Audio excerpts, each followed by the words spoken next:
Hi guys, welcome back to my channel. तो जैसा कि आप सब लोग जानते हैं कि हमारी स्टोरी टेलिंग सीरीज़ चल रही है रस्किन बॉन्ड की किताब ग्रेट स्टोरीज़ फॉर चिल्ड्रन। और आज की हमारी स्टोरी है दोज थ्री बेयर्स। तो चलिए स्टार्ट करते हैं। दोस्तों, हिमालय के पहाड़ों में रहने वाले लोगों के लिए बेयर्स कोई एक अजीब चीज़ नहीं है।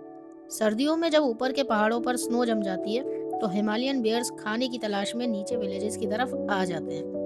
और आज की कहानी में रस्किन बॉन्ड हमें 3 अलग-अलग बेयर्स से मिलवाते हैं और तीनों के नेचर बिल्कुल ही अलग हैं।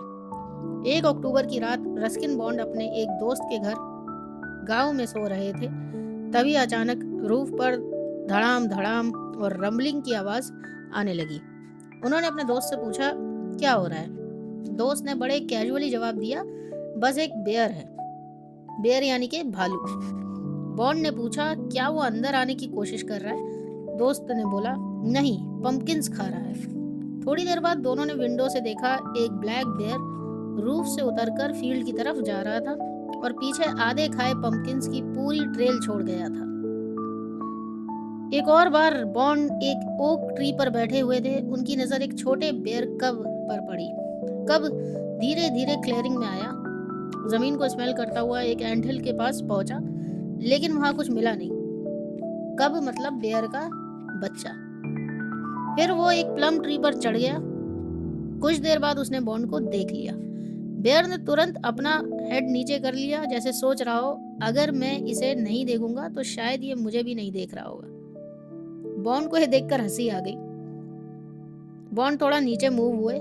बेयर ने देखा कि आदमी गायब है और खुशी से पास की ब्रांच पर स्ट्रेच करके एक प्लम खाने लगा। लेकिन अगले ही मोमेंट बैलेंस बिगड़ा और वो ट्री से नीचे गिर गया। वो करीब 15 फीट नीचे ड्राइड लीव्स के पाइल में जा गिरा और थोड़ा हर्ट हुआ, लेकिन तुरंत उठकर ग्रंटिंग और स्क्वीलिंग करता हुआ जंगल की तरफ भाग गया। एक रात बॉन्ड अपने दोस्त प्रेम के साथ एक कॉर्नफील्ड के पास बेयर को देखने बैठे। रात के करीब आधी रात को एक फीमेल बेयर जंगल से बाहर निकली। वो पहले रुककर इधर उधर देखने लगी, फिर उसकी नज़र दो पेड़ों के बीच लगे तिब्बतियन प्रेयर फ्लैग्स पर पड़ी। बेयर को ये फ्लैग्स थोड़े अजीब लगे तो वो रुक गई, उन्हें थोड़ा डिफरेंट एंगल से देखा और फिर धीरे धीरे उनके पास पहुंची। थोड़ी देर तक इन्वेस्टिगेट करने के बाद उसने फ्लैग्स को खींचकर नीचे की तरफ गिरा दिया। उसके बाद वो सीधा कॉर्नफील्ड में चली गई। प्रेम को अपनी क्रॉप की फिक्र थी, इसलिए उसने जोर जोर से चिल्लाना शुरू कर दिया। घर के बच्चे भी बाहर आ गए। आखिर में बेयर बिना डिनर कंप्लीट किए वहां से निकल गई। वो गुस्से में पहाड़ी के नीचे की तरफ भाग रही थी। और बॉन्ड का सिंपल सा ये कंक्लूजन था कि बेयर गुस्से में हो तो चाहे ऊपर की तरफ जाए या नीचे की तरफ जाए, उसे चौड़ा रास्ता देना ही बेहतर है।